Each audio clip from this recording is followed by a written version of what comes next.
were.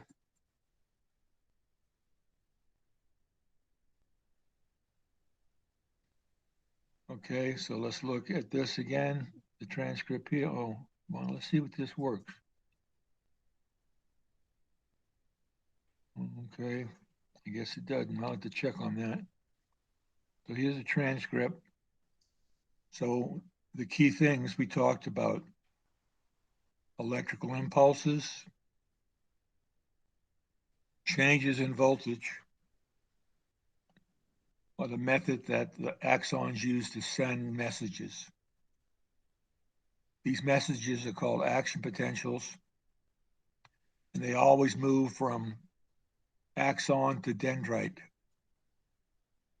The synapse is the junction or the point where the axon endings are very close to the postsynaptic ending, and there's a gap there called the synapse. So we looked at the synaptic terminal on the left. We looked at green disc, which let calcium in. Calcium causes the neurotransmitter to be released. This neurotransmitter, like acetylcholine, will bind to receptors on the postsynaptic neuron, and more sodium will flow in, and that causes continuation of the change in charge or voltage change. Okay, let's go back here. Okay,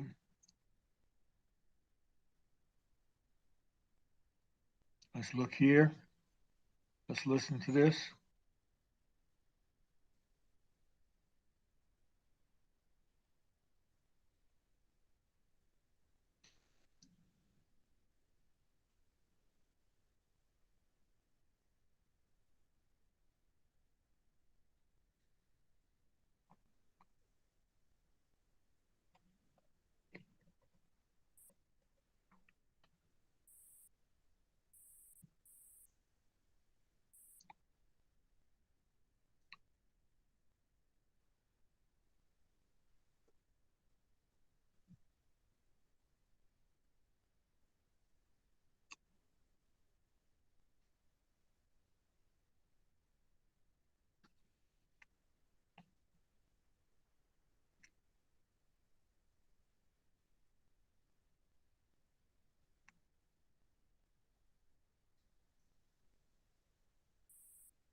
Okay, let's go back to that.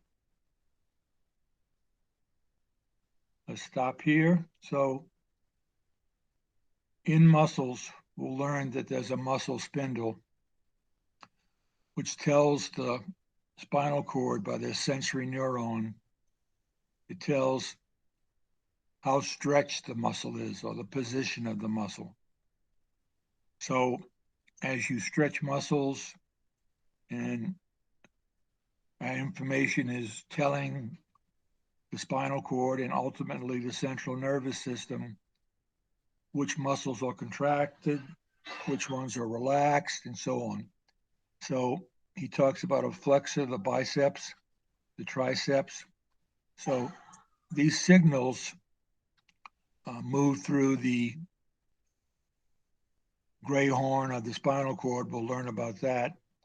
And this gray horn allows motor neurons to receive information on the state of the muscles, and a motor neuron sends information away from the spinal cord and it stimulates muscles. We'll learn about how nerves stimulate muscle and what's the process for that. So again, the muscle spindle is a receptor. Sensory neurons always go toward the central nervous system in what's called an afferent fiber. That sensory information travels to the gray horn of the spinal cord where there are multiple neurons that interact with one another, and then the message gets sent to the biceps here and the extensor. So when you watch the green recordings, notice that the top is the biceps and the bottom is the triceps. Notice too that the flexor muscle contracts, and when you see a high level of spikes, that indicates contraction. Look at the position of the spikes, and you'll see that when the flexor contracts, then the extensor, the spikes are distributed on the screen in with the triceps contraction following the biceps. So let's watch that.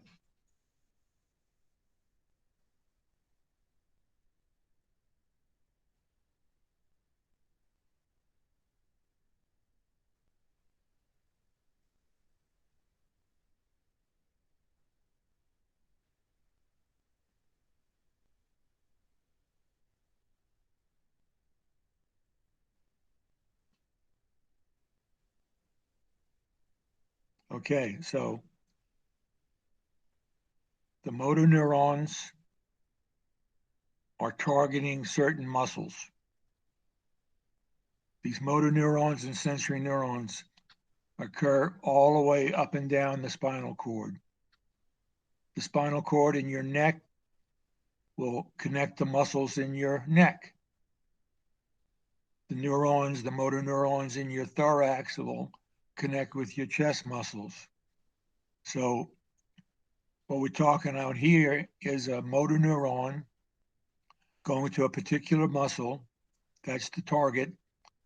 The impulse is carried in these motor neurons, just like we saw in the previous presentation. Okay, so let's keep watching.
Okay, notice This electrical activity is indicating that the muscle is contracting.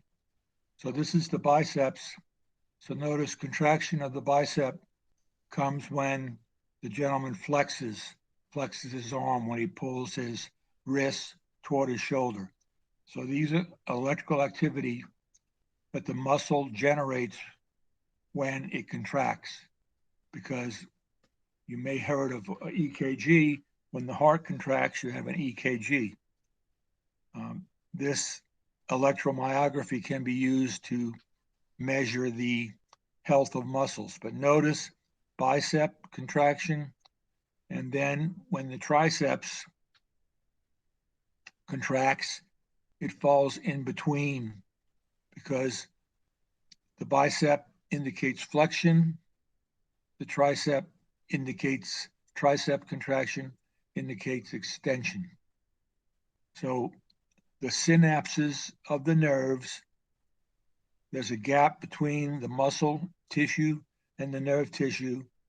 And just like there are gaps called synapses between uh, nerves, there are also gaps between muscles.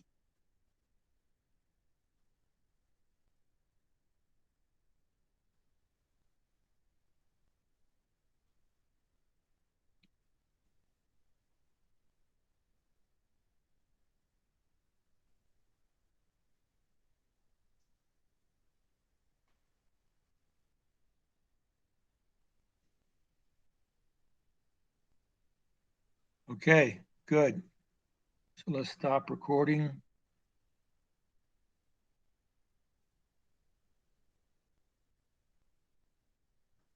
Stephanie joined. Everybody joined. Okay, stop recording. Stop.